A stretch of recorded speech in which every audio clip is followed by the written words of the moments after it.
The much anticipated Toyota GR Yaris has finally hit Aussie showrooms, and it's something very special indeed. With its bespoke body, powertrain and chassis, it was created to an old school homologation formula for WRC competition. So what's good and not so great about the GR Yaris? Let's find out. For a start, the GR Yaris looks the part, and you don't have to squint too hard to see that it's not simply Aunt Beryl's grocery getter with wider hips. It's 6 centimetres wider, 5 centimetres longer and 9.5 centimetres lower in roofline. It's more effective for aero once you start adding WRC wings and other addenda. And its strongest structure is minted in aluminium for the doors and bonnet, while the roof is carbon fibre polymer. The only thing it shares with the normal Yaris are the lights and the mirrors. But does it carry it through on the inside? The cabin is probably the most conventional area of the GR Yaris, even if very little of it, such as the dash fascia, is common with the 5-door version. Yet these big bolster mechanical sports seats with 60mm of height adjustment, though, I really do wish you could drop them lower. The driver ergonomics are really very good. You've got a raised gear lever, good old school handbrake, and a flat pedal arrangement that's good for heel and toe. Presentation is surprisingly neat, but otherwise pretty unremarkable. If there was a device out there that really could do with some boy and girl racer trinkets, it's this one. The rear accommodation is tight, and with a lowered roof, the headroom is frankly terrible. Don't even start me about getting in and out of it, because this car is all about the nut behind the wheel. So let's take it for a spin and see how it goes.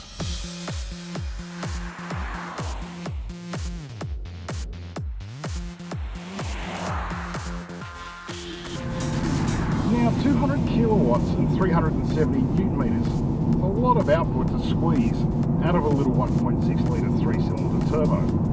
Put it this way, I wouldn't be pinning the throttle too hard for too long at a hot summer's track day.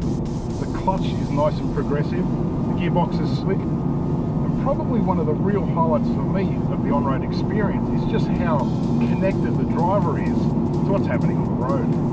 Everything's nice and chunky and tight and well weighted, and it's a surprisingly solid feeling car. It's also nice and flexible. You can potter along in 6th gear and it's perfectly happy. And for long haul driving, the regular version of the GR Yaris is pretty unfatiguing. 0 to 100 km/h performance claim is 5.2 seconds, but some owners are saying that this Aussie version is a bit quicker than what Toyota's claiming. As good as the 6-speed manual is, I can't help feeling the GR Yaris would be quicker with a dual clutch transmission, not just in a straight line, once you start throwing corners in the equation, on track or on gravel. Having spent some time in the regular version now, the question begs, does it really want for a hardcore update? To be honest, not really. It really delivers. The all-wheel drive system is permanent, none of this on-demand rubbish, except when you pull up the handbrake, which decouples the rear axle, which is pretty clever and good for motorcar and drifting. The car's smart enough to constantly vary torque, but in normal mode, it puts 40% of the torque to the rear. Activate Sport, and that ups to 70%, but Activate Race in the static torque split is 50-50. It's unclear if track mode is tuned for tarmac or for gravel, because engineers claim it's pretty handy on both. The lack of front or rear differential doesn't really negatively impact the regular version's on-road performance, but if those things are really important to you, there's a more hardcore rally version coming in the middle of 2021. So did Gazoo Racing hold back on the reins on this regular version? Perhaps so. That's not necessarily a bad thing. So what do we like and what don't we like? It's got all the right gear in most of the right places, and it comes together well in the driving experience. And then there's price. Even at the current $49,500, it's still an extremely bespoke car that makes for a compelling proposition. What's not so great? Well, if you're a bit late to the party, it's a bit of tough luck. But Toyota Australia has secured a few examples for the second half of 2021.